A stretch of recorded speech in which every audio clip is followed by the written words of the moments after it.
and welcome to this new episode of Sellics Thursday Live. Sellics Thursday Live, I'm sure most of you will know it, but I'm also sure there will be some new people. So Sellics Thursday Live is a weekly show that we do every Thursday, in which we invite Amazon industry experts to discuss strategies and tactics on how to successfully sell on Amazon. So we're currently focusing a lot of the episodes on Amazon advertising, right? Oh, what happened to the camera here? Okay. Let's see. Is that better now? Okay, not ideal. Okay. There we go. There we go. Finally. All right. So it took some time, but so Sellics Thursday Live, as I said, is a weekly show. We do it every Thursday, and we invite Amazon industry experts to discuss tactics on how to successfully sell on Amazon. Currently, we're talking a lot about Amazon advertising because it's obviously a big topic and a lot of people are having a bunch of questions around it. So today, again, we're going to have an advertising session, but today we will talk about new things, the new things that are just being rolled out or have been recently rolled out. We'll talk about sponsored display, retargeting. We'll talk about posts. We'll talk about sponsored brand video ads, and we also talk about the most recent news from yesterday, right? So we have some breaking news from Amazon. They released something yesterday, which is very exciting. As my guest today is Sprigley Ellen, which I'm very excited about because Sprigley and I, we go back a very long time. Sprigley is one of the, I'd say, originals in the Amazon industry. So he joined a company called CPC Strategy back in 2012, right? An Amazon agency. He was one of the first guys there to build up the agency, the Amazon practice. And so Sprigley and I, we met, I think in 2014 or early 2015, when we started Sellics. And so since then we've been in touch. And so I'm very excited to have him on board. Obviously throughout his time with Amazon, he had a lot of experience with, I think he says that he's been optimizing more than 1 million ASINs or working with more than 1 million ASINs. So that's quite a bit. And has optimized more than 30 million in ad spend. Again, a big number, a ton of experience. Today, he is a senior consultant at Brand Guidance. Yeah, I'm sure he will, you know, maybe you can introduce yourself very briefly as well. Yeah, absolutely. Thanks, Franz. I mean, for me, it's really exciting. I'd say that Franz is also one of the very early adopters on the Amazon platform. I remember when we met back in 2014, I was actually living in France. So it was really cool to connect with somebody, you know, on the continent. And yeah, no, it's looking back on it, it's really been a while. I got started, I mean, just for the audience to know, I got started very, very early. I wanted a computer, I wanted the internet. My dad was not into the idea. So I offered to build a website for his tea company. And that was when I was about 12, 13 years old. And the rest you can say is history. Like Franz had mentioned, I was one of the earlier players on Amazon, but I've also done SEO, PPC, social media marketing, one of the first advertisers on Facebook. Basically, if you can use a tool to sell on the internet, we've tried it. So super excited to be here. I think we've got some awesome topics to talk about today, Franz. That's true, and welcome aboard again for this show. Now, just some housekeeping before we get started. So feel free to ask any questions that you have on your mind. We'll make sure to go through as many questions as we can. I'll try to answer them in bulk, but if they're relevant for the topic that we're just discussing, feel free to just post them, and then we'll answer them right away. And also there will be a recording available. So as you know, we always aim for half an hour, and then we end up for 60 minutes. So if you need to jump off after half an hour, then don't worry, the recording is on YouTube and will be sent out to you guys as well. So we had an agenda for today, Sprigley, right? But Amazon had some other agenda, and so yesterday they had a big update. Well, I think it's actually a pretty big update, to be honest, because yeah. I think it's a very prominent change to the product detail page, right? So what happened?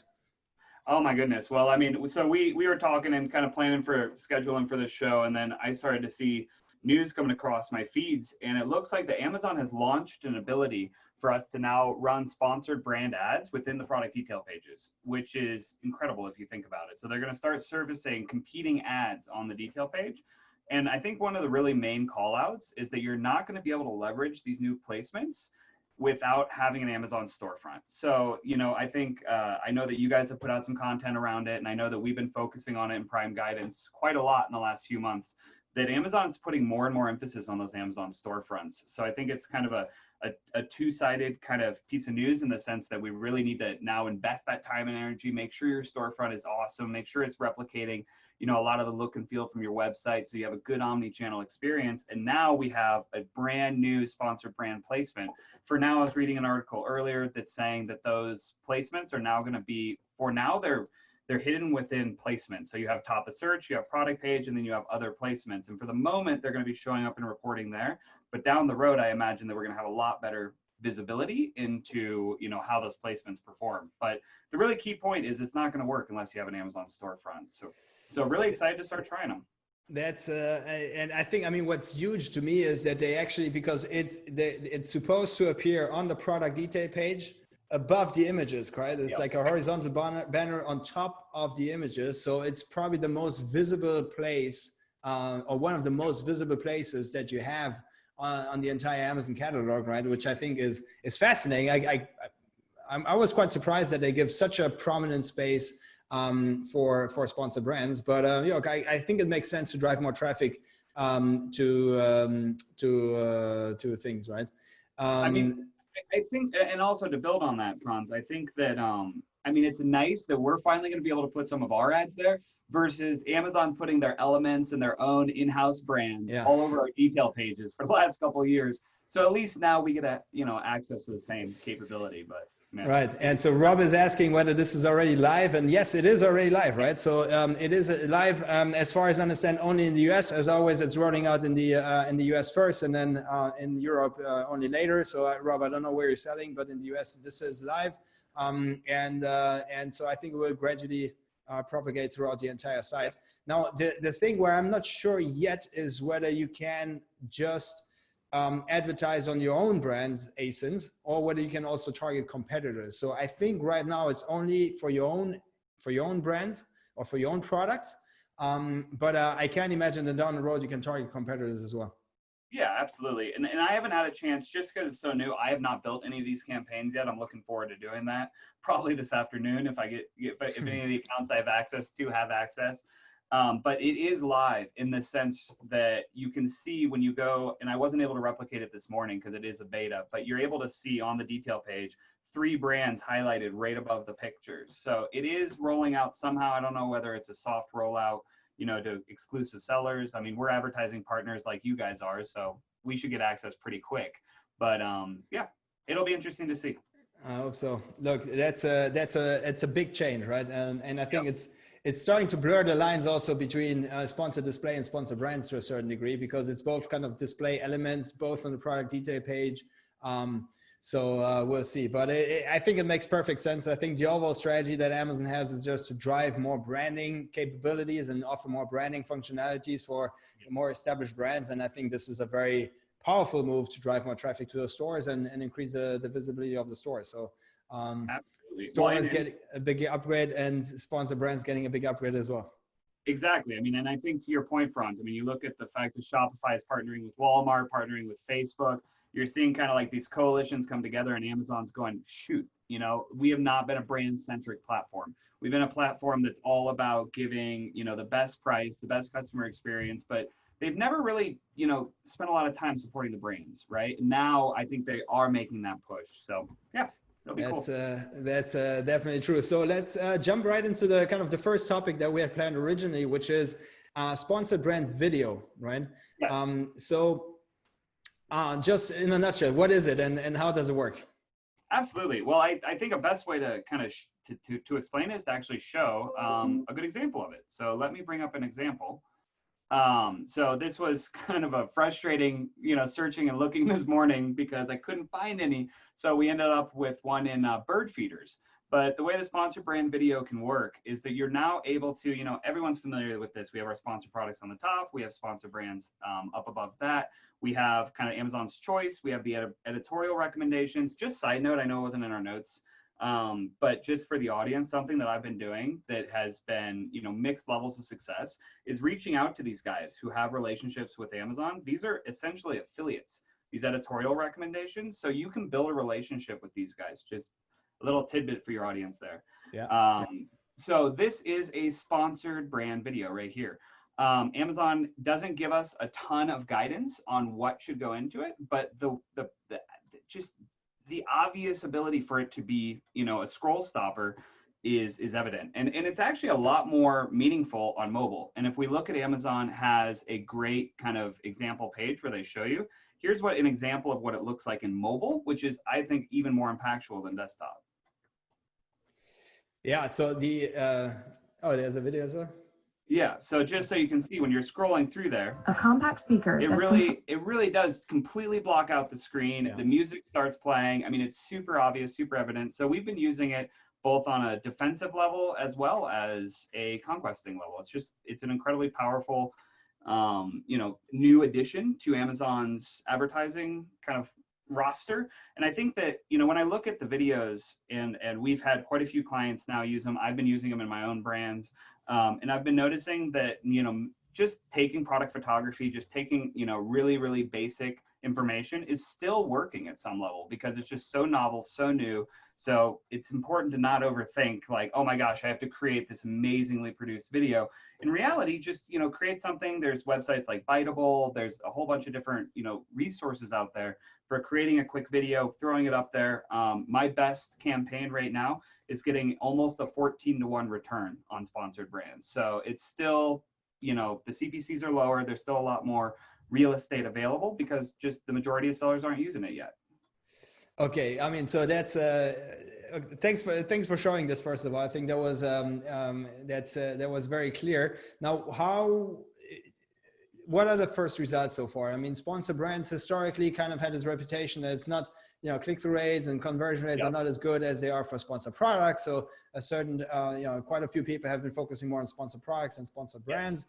Now I think that this has shifted, you know, a bit over the past couple of months, but it's, my impression is, and so when I talk to sellers and vendors, my impression is that sponsored brands video is really potentially a game changer because the metrics are just so much better than if you have a regular banner. So what results are you using so far? Oh my gosh. Well, I mean, when it very first came out, sometime around, you know, summer of last year, we got access to the very, very beginning, the alpha testing, beta testing.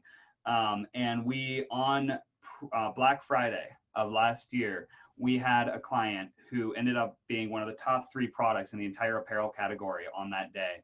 And by far the highest performing ads were some video ads that we threw up. We didn't know what to do. We were like, hey, we just let's throw these up there. And to your point, I mean, just outperformed every other sponsored brand placement, just hands down. Since then, it has, you know, gotten progressively more challenging in the sense that more people are, you know, jumping on to video.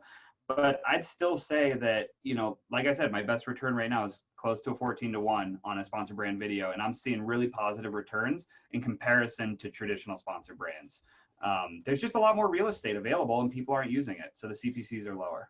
And so just to be clear, because what we just talked about, the new sponsor brands on the product detail page only works in combination with a store. How is that for videos? The videos, I mean, I don't want to put my foot out there and then be entirely wrong. They're, you know, going to continue to update the different targeting capabilities. Right. But as of now, it works traditionally like sponsored brands. But okay. I wouldn't be surprised for them to incorporate some of that into display retargeting, into, you know, some other types of platforms later, just because video is such a powerful medium. But for now, it's targeted very similar to sponsored brands. Okay, and then from the video, you can either go to the brand store or you can go to the product. Yep. to the page. Okay. Yeah. Yep. Okay, cool. Great. So, I mean, I think it's probably no surprise that videos is working so well, specifically because it's not been around, right? And historically, Amazon, they didn't have any moving images, essentially, right? Yeah. Now, the big challenge, obviously, with video is that, well, you need to create a video. And so Johannes was asking as well, can you guys share best platforms to create short marketing videos online without hiring a video photographer? So I think that's the main question. A lot of people will be very excited about video, but the hurdle to create a video is probably too high for some people. So what are you suggesting? I have Biteable up on the screen here. I'm going to look. I have a couple of other websites. Biteable is extremely affordable. So you can create a video for as low as $15 a month to actually host the video, and then you can, you know, place that onto Amazon or anywhere else you want to place it, all the way up to like unlimited videos for $49. I have one client now Absolutely phenomenal woman down in the southeast of the United States. They are an apparel manufacturer. She is not, she would be the first to say she is not the most tech savvy person in the world. And she was able to jump onto this platform and make a video and get it back to me within a week. And it looks amazing. It's going to work. So I have been having a lot of success with this. I'm sure some of the audience is familiar with some of the other platforms like Promo. I know that some of the different advertising agencies also offer some quick video construction, but for me, this would be my recommendation. It's self-serve, it's easy, it's affordable. And so how does it work? Do I just take my 7 product images from Amazon and then I just stack them next to each other, or like what? How does it work? Great question. No, so I mean, what Biteable School is, they've got a bunch of their own premium clips. They've got a bunch of their own music that you can use as well. So you're able to take that basic product photography. And for what it's worth, I always prefer to use renders whenever possible. I know it's just a tiny detail, but I do love renders.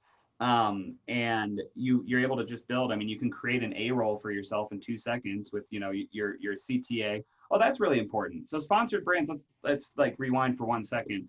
What is the best practice in creating them? Like in terms of getting that click-through rate? Yeah. You want to have a shorter video rather than a longer video. I think most of ours are, I mean, there's a wide variety of them, but I do prefer the shorter formats. I don't think people are going to sit there and watch for a whole minute. And make sure that that CTA, whatever your call to action is, that most important point needs to be in that first couple seconds. Just like you see on social, you want to be able to capture the interest. So for me, my A-roll on a lot of these videos is something along, what is the main value proposition? We're working with an amazing company in Chicago right now called Mojo Coffee. And they are offering kind of unique on Amazon. You're able to order coffee and they roast it and then send it to you. So it's literally the freshest coffee you can get. And they were able to, take that freshness and put it at the very beginning of the video ad. And I think that's the key. Make sure that whatever your value prop is, it's going in the front, and then make the video fun, make it enjoyable. I know we're going to talk about posts in a little bit, but I think similarly, people want to engage with video for entertainment as well as information. So yeah, make it approachable, make it friendly. Cool. I mean, so a short video, what would you say? Like, is it 10 seconds, 5 seconds, 30 seconds? Like, what's the ballpark? I'm usually around 15 to 30 seconds. Okay. 15 to 30. Yeah, that's kind of what we target for. I have had some clients with longer videos, and I have some clients that it's literally just, product shot, product shot, product shot, but it's a video. So we are getting, some click through on it. So okay, it's hard to go wrong, I guess is what I'm saying, Franz. Like right now, it's just so new just do and it. So fresh. Just do it. Just jump in there, put a minimal bid. Don't jump into my categories, but other than that, go. Well, Arthur is already asking 14 to 1 ROI is very good. Which kind of product is that? So yeah, no, I don't know if you want to review that, but I can tell you it's an apparel product. It's an apparel. All right. Yeah. Fair enough. And so Dominic was asking whether those external websites are keeping the Amazon standards and the requirements for video ads in mind. I mean, I think the requirements are not they're not crazy, right? No, but it's a good question. I mean, I'm a big fan of Git Stencil, and Git Stencil is a tool where you can create like a bunch of Facebook, Instagram, Pinterest, LinkedIn ads. I'm not a graphic designer, so it makes it really easy for me. And I think to his point, you're able to click in there, oh, I want a Facebook ad, and it stores all the requirements, formats your images just right. Right. I have not found anyone doing that for Amazon because, to Franz's point, it's very simple requirements. I mean, they are not very demanding at all. So there's no real special format. But when you go into sponsored brands and then you go to video, it will show you right there the specs for what you need in the video. Yeah. Cool. And so you talked a little bit already about conquesting campaigns and defensive campaigns. Can you elaborate on this? So how would you use this video, right? Is it, do you just use it like any other placement? Is there anything special? Do you use it differently than typical sponsor brands? What are your best practices here? Absolutely. So, what would be a good example? I think a good example would be, for example, let's look at the supplement space, okay? Because supplements are some of the most competitive, verticals there are. So how do we conquest? How do we defend? So if I'm a manufacturer of a supplement and I want to use sponsored brand video campaigns to defend my real estate so that when people are looking up branded search, I'm going to create totally different content than I'm going to for a conquesting campaign. So for that defensive campaign, these people are already looking up our brand. They're already familiar with us. They've already heard about us. So instead of selling to them, I'm going to give them some sort of a social proof. I'm going to show them testimonials. I'm going to show them, examples of our manufacturing facility, our GMP certification. I'm going to do something to just support in their mind why we're amazing. Versus conquesting. So in conquesting with that same company, instead of focusing on social proof, on manufacturing credentials, instead, if we have a larger capsule count than the competition, or maybe we have a better potency, or maybe we have additional ingredients, whatever that CTA, that and I keep going back to that, whatever that differentiator is, that's what I'm going to focus on. So that's how it differentiates. So when we're talking about conquesting, and just for anyone in the audience who might want a definition of what I mean by that, conquesting is when I'm going after other competitors. I'm either going after them on an ASIN level, I'm going after them on a keyword level, even going after them at a brand level within Amazon TOS. Those are conquesting campaigns. Brand defensive campaigns are just setting up a brick wall so that people have a severe challenge in getting any of those sponsored brand placements, any of the sponsored video products placements, sponsored video placements, just essentially blocking up all the real estate so that if anybody comes in, they're going to have to fight pretty hard to get there. To give you an example, 9 out of 10 times when I launch defensive campaigns, I'm going to put a bid level that's absurdly high. I think the highest ones I built were like $49 a click bids for, one of the larger standing desk companies in the world. And we were getting conquested heavily. Their competition was coming heavily.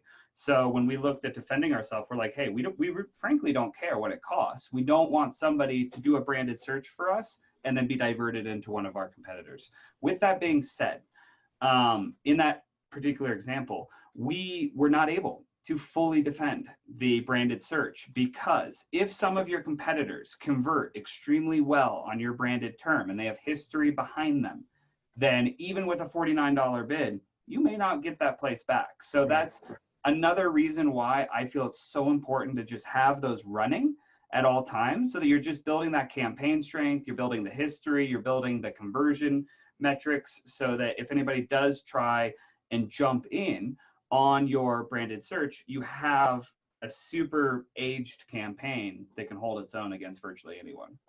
Cool. And so what kind of content, if you make a video now, how would a video be different for a conquesting versus a defensive campaign? What would you do differently? Well, like I shared earlier, I think, more on conquesting, what makes our product different? What makes our product better? What makes our product stand out amongst the competition? Where defensive, more focusing on social proof, just essentially this. If you look at a marketing funnel, I'm building the conquesting video campaigns for the top for awareness, right? And then at the bottom, I'm building the defensive campaigns for loyalty.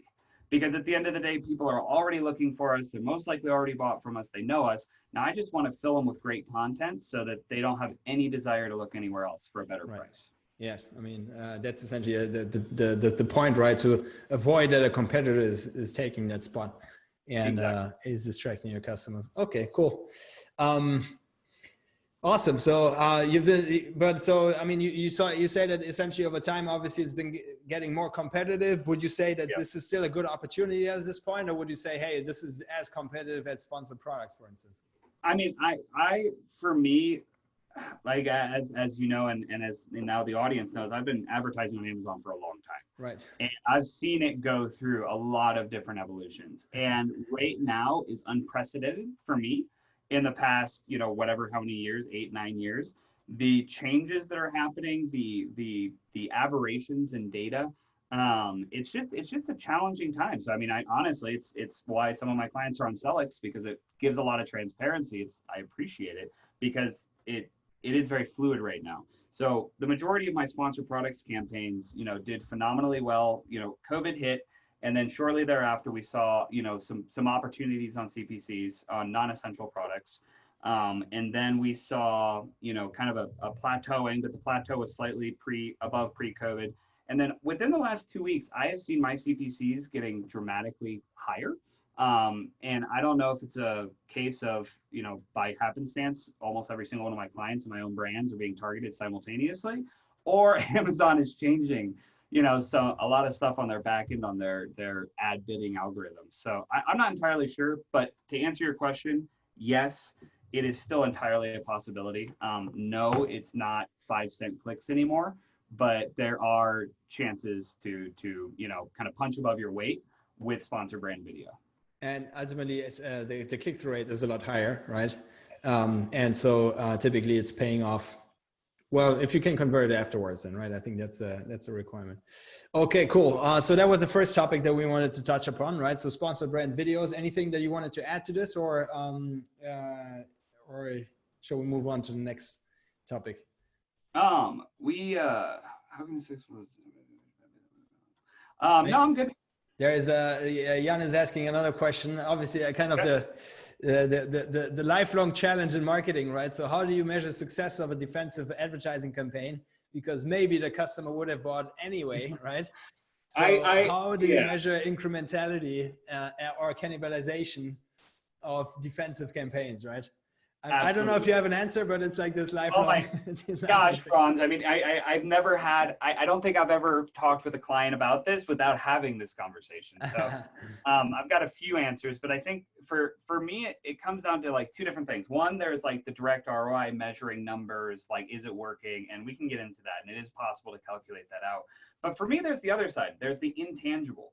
And for me, like my very first childhood memory, literally, I don't know if any of my family's on this webinar, but if they are, they'll remember, I was giving tea samples away from my parents' company at about 4 years of age in grocery stores around Denver, Colorado. So I had a very early introduction into retail. I was in retail long before I was in e-commerce. And for me, it would be the equivalent of walking up to your product on the retail shelf and allowing a competitor to slap an ad right on top of it. Right. You know, it would be unexcusable. It would be, you know, it's just not acceptable. So for me, you know, my background before I was in Amazon, I was an SEO. I worked with a company. We had FedEx as a client, 1-800-Flowers. I mean, we were pretty good at SEO. And this is the same conversation that comes into brand defensive with Google AdWords. You know, is it worth it? Is it worth it? Is somebody going to, you know, purchase from us originally? And I think the short answer is, and once again, I mean, we could spend an hour on how to measure that. And it is possible. So maybe we can connect later on that topic. But, you know, at the end of the day, it's brand halo. You know, it's about building your brand. It's about defending your brand. If you don't have a strong brand, don't run brand defensive. Because at the end of the day, it's probably not going to work that well because you don't have a lot of traffic. The people who are coming aren't necessarily really loyal to you. Now, if you have a strong brand, if you're a MeUndies, or if you're a, oh, it's not the MeUndies hat, that's in the other room. Or if you're like, you know, an Anchor, or you're a Veridesk, or you're an Under Armour, you know, you've got to run defensive ads, or you're literally spending millions of dollars in advertising off of Amazon. People go on Amazon, they search for your brand name, and then they divert into the product that's a clone of yours from China that's half price. Right. So at the end of the day, defend your brand, defend your space. You know, that brand loyalty will pay dividends in the long run, in my opinion. Now, there are very smart people on both sides of that argument. That's just my opinion. It's, I think it will remain an opinion. Because it's basically not possible to really have data except for if you have an A/B test, and even then it's not a true A/B test because the person behind it is different. So I think it's very hard to tell. And I agree with what you say. I'm generally also on this side, and I know it for Sellics, we have the same conversation, right? Every week I ask, why are we bidding on AdWords on our own brand, right? But we always have the same conversation. And I think, you know, I think ultimately, I think it's a question of how strong your brand also is in that respective space, right? I think that's also a question. If you're extremely well known, and no matter what, like people will want to buy. If a person is searching for an iPhone, you know, people want to have an iPhone, and I'm sure if Huawei is making a conquesting campaigns on Apple, yes, maybe it's going to work, but it's probably, you know, on a very, very small degree. So very expensive, very expensive, and very unlikely to, you know, return the needle. So. Cool. Molly, you had a question. Sorry, go ahead. I'm sorry to interrupt, but one other thing I think for, I believe you said it was Jana, but it just popped into my head. There is within sponsored brand now, you are able to see new to brand customers. So if you run sponsored brand campaigns in a defensive mindset, And then you go back and you look at the reporting, you'll be able to see what percentage of customers coming through my defensive sponsor brand campaign are new to brand. I don't know, kind of a cool way to look at it too. Yeah, no, I agree. Yeah. Cool. So what else? So Molly had a question. What would be a wise budget allocation for videos? Do you distinguish there? Do you allocate a certain budget, or how do you handle budget in video? I mean, I handle advertising the same, whether it's an account that's doing millions of dollars a month in ad spend or it's $100 a month. I always start small, wait until it works, and then I throw budget in. So I would say that an initial budget allocation for videos generally is $100 or less. You know, to throw it out there, start to see if it's working. Are we getting click through? Are we getting conversion? You know, what is working? And then going back and tweaking it. And I may do that, you know, 6, 7, 8 times so that, you know, and when working on it can seem frustrating because it's like, hey, I'm spending all this time. I'm not seeing, you know, a large return on this yet. But it's really important to find that right mix. And then once you find it and you're, you know, converting on the ACoS that you're looking for, then throw the money in and just start printing money. Cool. You know? Awesome. Well, thanks for this. I suggest we move on to the next topic because we still have 2 topics left, right? So how about sponsor display, right? So display retargeting, a big update as well. So some context, I think sponsor display has been around for quite some time. The prior form to this was essentially PDA, right? Product display ads, yes. I almost forget like how it's called, right? Back in the days already, like, you know, years ago that existed. And so now they revamped this entire thing and called it sponsor display, made it much broader, and it's kind of like a trimmed down version of DSP essentially, right? Yep. And so they rolled it out, what, a year ago or so, a year and a half. Yep. And so I think the reputation sponsor display had is that it's not working too well. Performance is not very strong and people are reluctant to use it. But now there's been an update as well, which is the kind of the retargeting update. And so suddenly the chatter about sponsor display has become a lot more visible, and it's people seem to become big fans of sponsor display, right? So do you want to, again, the first question, what is it? How does it work, right? High level. Absolutely. No. And I'll actually step one step further back even. I'm so sorry. I'm very cerebral. I'm always at like this 10,000 foot level. But just having watched the display program on Amazon evolve over the last 6, 7 years, having worked with vendors who spend a lot of money on display, all the way down to, you know, sponsor products and the tool there, I think it's important to realize what it's for. You know, at the end of the day, Amazon display is all about retargeting. It's about showing your products to people in places other than just Amazon. So naturally your return is going to generally be lower. Now, what a lot of people don't realize, and I've just been blessed to work with some large companies and have insight. I actually sat in Seattle across from the guy who created sponsor products, and we talked about this. And, you know, at the end of the day, their algorithm is a learning algorithm on display. So on DSP, when you run a vendor campaign, they will let you know that, hey, if it's not going to work the first month, it's not going to work the second month. But as we get into month 3, month 4, month 5, the algorithm will have learned, you know, what works, and you're going to start to hit those returns. You're going to start to hit those metrics that you're aiming for. So that's the 10,000 foot level. And I think that it does apply a lot on sponsored display. So before I jump into the retargeting, which I'm super excited about, I'd say that one of the best practices for display that I've been discovering is let it run. You know, set it at a minimal bid level, you know, don't, you know, waste a ton of money on it, but let it run, let it age, let it learn. And I've seen pretty dramatic increases in performance, you know, 30, 60, 90 days later with very minimal changes, very minimal changes. Yeah, it's kind of cool. And I saw it from the DSP side. So to see it on our third party side, I don't know, maybe it's my imagination and maybe it's working. Yeah, so I mean, so what is, so whenever I talk to Amazon, like the typical, let's say, best practice recommendation I get is to actually create one campaign and put all your ASINs in this one campaign. Is this what you're doing? I do that. I've tried doing kind of individual ones and it's just not worth it. I mean, just for the time, the energy, I have not been able to see the return. Now that all changes with the retargeting. So I've got a screenshot up. Someone is excited. I am. I mean, just so you know, your audience knows, I'm in the supplement category myself, and I have a lot of clients who sell continuity products. So we've spent the last decade trying to drive continuity purchases in any way possible with Amazon customers.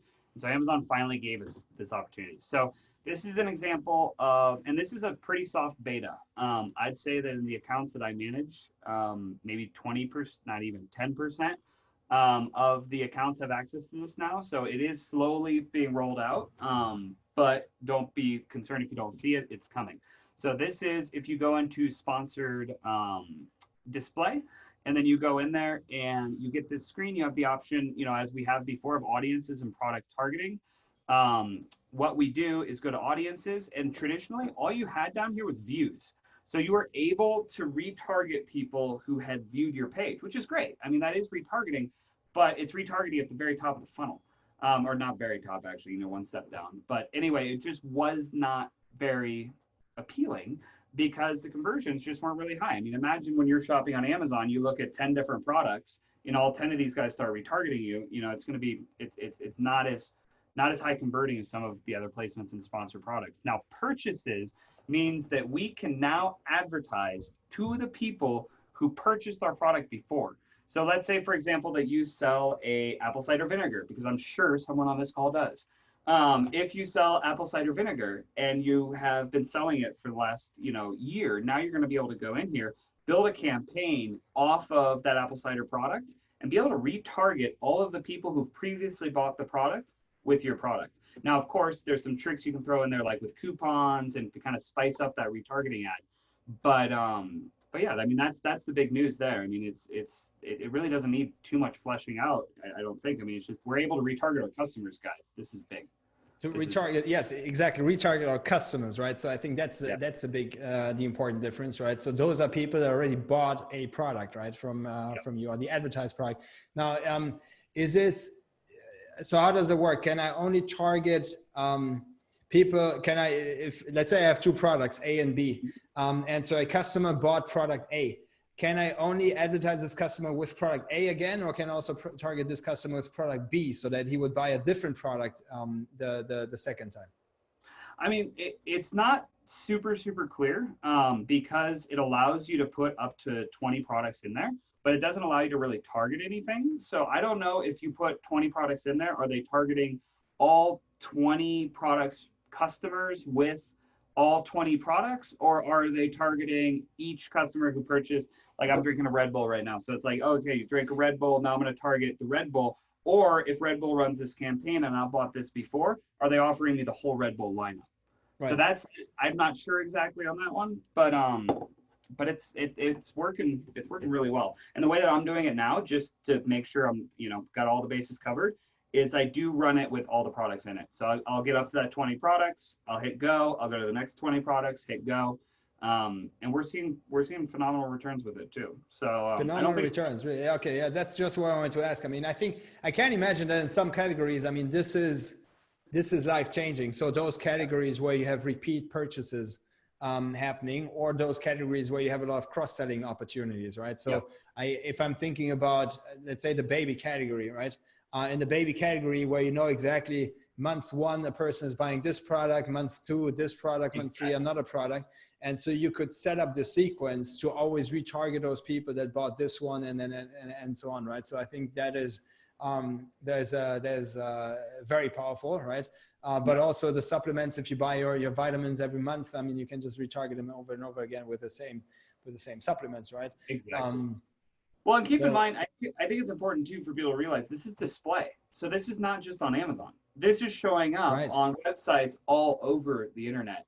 And I think it kind of bleeds into what we were talking, like we're going to talk about Amazon posts a little bit too. But I mean, I think Amazon's really working on, making the platform a lot more robust internally, so that, all of the black hat guys and the gray hat guys, aren't driven to those extremes as much, because we're able to do some of these things within the platform itself. So not the type of returns, the 14-to-1 video return is my best right now. But, on these, I'd say that I'm averaging, a 5 or 6-to-1 return. So it's still incredibly profitable compared to the other placements. So do you consider this then more to be a branding game, or is this more a performance game? How do you look at it? Well, it sounds like you look at it from a performance angle. If you, I do. I mean, I got to say, like, I think, on a branding level, like, it's not going to hurt. All of us, in this space know that, the golden rule of, marketing and advertising is impressions. So, I mean, getting it in front of them more is great. But for me, it's really performance. It's just the ability to, like you said, Franz, I know how long a customer should use my supplement for before they need to buy a next one. So setting up these campaigns. So I'm just pinging these guys. We don't have the capability for day parting and some of that stuff yet. But once we do, it'll just get better and better. Yeah. So yeah, I mean that's obviously the other question. Is there a timing component, so you can say I want to target people, only 2 months after the purchase, or people that purchase within the last 3 months or so? So is there any timing aspect, or is this out of the advertiser's hand at this point? For now, it's out of the advertiser's hand, but I would, bet good money that we'll have more capabilities down the road. I mean, if Amazon keeps up at the pace that they've been at for the last, 12 months in updating the advertising, I mean, I don't know where we're going to be in 6 months, because it is just changing like crazy. I mean, as I said, I was sitting in Seattle, and that was a couple of years ago, and I was talking with the guy. And he told me, he looked at me, he's like, just so you know where this is going, we're going to be aggregating vendor advertising and seller advertising into a single platform. And then I waited for like 2 years, not seeing anything. And then in the last 6 months, it's just like boom, boom, boom. So yeah, I have no idea what our capabilities are going to be in 6 months. I can't wait to see. Yeah, I mean, I guess it makes sense, right? And to give a timing component to this as well, if you really want to make it very granular, so you can set up those sequences, right? Yeah. Yeah. Okay. So let me see questions. I think we covered most of the questions, right? So whether we would recommend Amazon display retargeting for everyone, right? Yeah. I mean, what's your opinion on this, right? Is it only those repeat purchases and cross-selling, or is it also for others? I mean, Amazon display is so expensive traditionally that I would say that it's more for people who are really trying to build their brand. So if you're a private label seller, don't worry about it. Unless you're selling a continuity product, at which point the retargeting, when you have access, would be definitely worthwhile to test. But if you're not, if you're not investing in your brand, if you're not really trying to build that awareness, I feel like that budget could be better used in sponsor brand video or in sponsor products versus, kind of throwing it into Amazon display and seeing if it sticks. Yeah. Okay. Which I think is also what most people are doing. So I feel like people are dabbling around a little bit in display, and then they look at ACOS, and then they return back to sponsored products. And then you have obviously the larger brands. They're very excited about this, and so they're testing this out. But I think retargeting is a potential game changer. Like the product targeting also is a good thing. So I think yeah, go ahead. No, and I think that, at the end of the day too, we got to remember like what this is, and at the end of like, you guys, I have a vendor client right now who's looking into using the Amazon Vine program. It's going to cost $2,500 per SKU. The Amazon Vine program within the third party side is free. Okay. Like I don't know what Amazon's doing, but for now, take advantage of it. And I feel like display is the same way. To get access to display before it was made available within Seller Central was a minimum investment of about $15,000 a month with Amazon Media Group. And it went up very, very quickly after that. So the fact that we now have access to it for free, we don't have to pay anything up front to do it, and it's all performance driven, CPC clicks. I mean, this is a tool for the big boys that they have used to make a lot of money. And if you have the patience to test and explore, and you have the budget, it's worthwhile, but it's not for everyone. Yeah, I mean, I think that's going to be one of the biggest challenges, is that for the average advertiser, the Amazon platform is becoming so complex that it's just very hard to understand what you should do, when, for what product, at what time, and what's the right price, and what's the right budget allocation, and all of this. It is going to be incredibly complex. And so I think, the bread and butter is sponsored products, and people are just defaulting back to sponsored products over and over again because it's just working so beautifully. Right? Gabriel was asking another question about attribution. So if someone clicks on a sponsored product ad and then on display retargeting, which one gets the conversion? So it's always last click, right? So wherever the user is clicking on, I think. And that's kind of I have a couple of like main talking points whenever I talk to the Amazon advertising team. And that's one of them is the entire, let's say, attribution across well, not just the advertising, for sure the advertising, but also more broadly the journey, so that you really have a proper cost of acquisition and a lifetime value calculation, because I think Amazon has all the data. And so I think part of the reason also why some advertising formats, I think on the surface, have a better ACoS is because they always get the last click, even though before they clicked on a brand or a display ad, and they don't get any credit for it, right? So right, but so essentially attribution at this point is this, right? And I think on that attribution question, that's why, in my opinion, like brand halo and like looking at total cost of sale is so important versus just obsessing on advertising cost of sale. A lot of people look at advertising cost of sale and they become hung up on that. They see a product that has 120% ACoS and they're like, oh my gosh, you know, I'm losing money every time I sell a product, before incorporating cost of goods sold. Pause it. And then I'll jump in there and we'll run a TCoS, you know, examination. We'll be like, okay, what keyword is driving that really high ACoS? Okay, you're trying to rank for apple cider vinegar capsule. Okay, and you are paying, you know, a lot of money to rank there, but you're getting conversions. If you're there, you're getting conversions. Now let's look at our organic rank. Oh, we're number 4 organically. So if we shut down that ad that's driving all those conversions, that organic rank is going to fall right off. And then when you run the TCoS, you're able to see that. So you're able to look at, what is my total advertising spend between sponsored brands, sponsored products, display. I even incorporate off Amazon traffic generation spend into that as well. And then I calculate that against total revenue for that ASIN, and it gives you a total cost of sale. And I generally aim for an 8 to 12%, you know, total cost of sale. And that gives, you know, to the question askers, you know, question, gives a little bit more visibility into like what's working past just click attribution. Right. Okay, look, there's one more question from Jim, but I want to touch on the last topic first before we tackle this question, because I think that plays into it to a certain degree. So that was display and retargeting, a lot of updates there as well, exciting stuff. Let's talk about something that is, I think, probably at this point, I would say the least the least known and also least talked about and also least rolled out feature in the Amazon advertising space, which is Amazon Posts, right? Yeah. So what is Amazon Posts and what can you do with it? Amazon Posts is free, so everyone has to be using it. And Amazon Posts, so let me show you. I think it's better to show versus explain.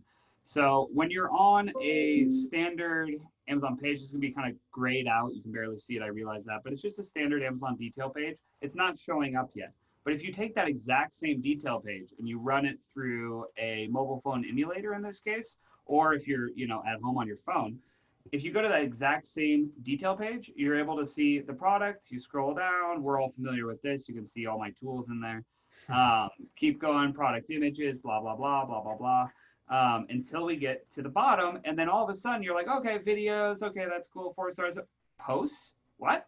So here we are on these guys, Stella and Chewy's page, and yet so is Forza, so is Dr. Harvey, so is Undersun, so is a lot of their competitors with these posts. So now these posts, when you click on them to see more, you're taken to the post itself. You have an opportunity to follow the brand. Once again, I mean, it's like we must sound like a broken record, but this is all about your brand. Like on Amazon, you were not needing to have a brand for most of the history of selling on Amazon. That is changing. Establish a brand, get a trademark, spend the money. It's worth it. Because a lot of these tools aren't going to be available unless you have brand registry, including Post. If you don't have brand registry, you're going to have a hard time competing on Amazon. Well, you're not done, but you said it better than I did. Right? Hard no, time but but Franz, that's what I was thinking inside. But so it'll bring you to a feed of all of the different posts on that page. And then you can also go to the posts of the actual manufacturer and you can see all the different posts. Now, what does this mean from a couple of different levels? One, obviously, I'm getting real estate on my competitor's detail page without paying for it. So that by itself is just like earth-shattering. Second to that is you're also having the ability to defend yourself. Now, when you put up your content, you're not targeting specific people yet. I'm sure they'll roll out that capability, but for now, they're really basing it like an automatic campaign off of your content. And then they're surfacing your posts all over the place.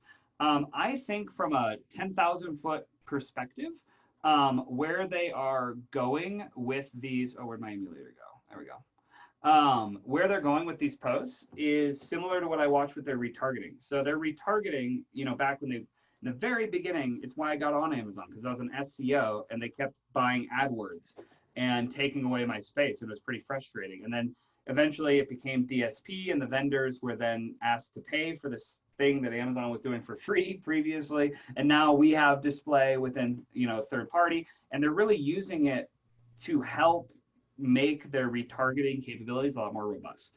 And I see the same thing with posts. So if any of you guys have ever seen Amazon's attempt to retarget you on Instagram or on Facebook, one, you've probably never seen it. It's very, very rare. And second of all, it's laughable when you do. So I see this post being really valuable today as a seller. You're able to put up additional content. You're able to get extra impressions. You're able to conquest and defend simultaneously with zero budget. But where I see this going, and I'm on video, so we'll see if I'm right, but I would not be surprised to see Amazon start using these posts in their retargeting efforts on social media, because these posts are built for social media.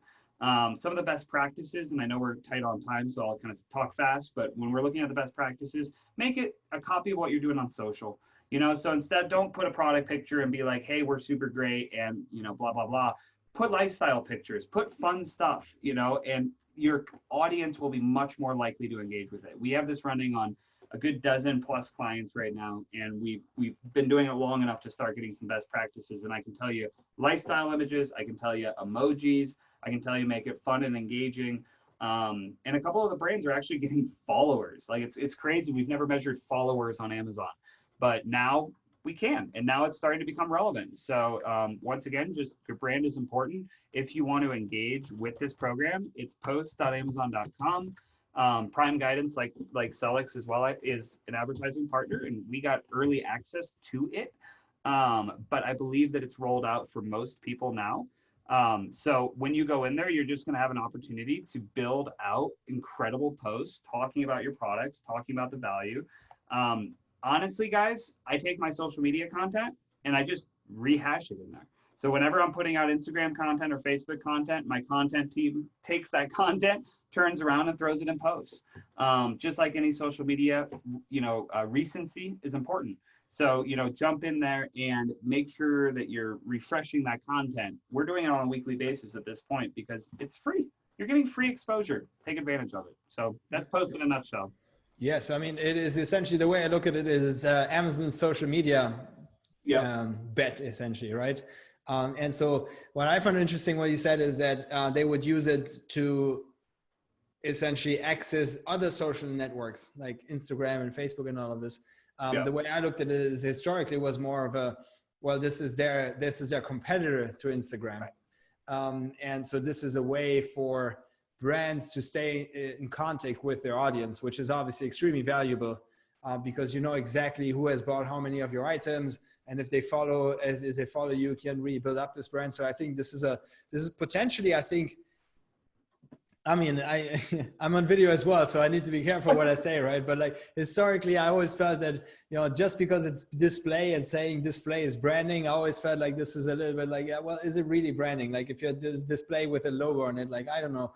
But if you're a brand and someone is following you and you can essentially in their push new things to their feed and they review it on a regular basis, I think this is truly this is real branding, right? I mean, this is really where you create a brand experience, where you create this relationship and where you stay on top of people's mind, right?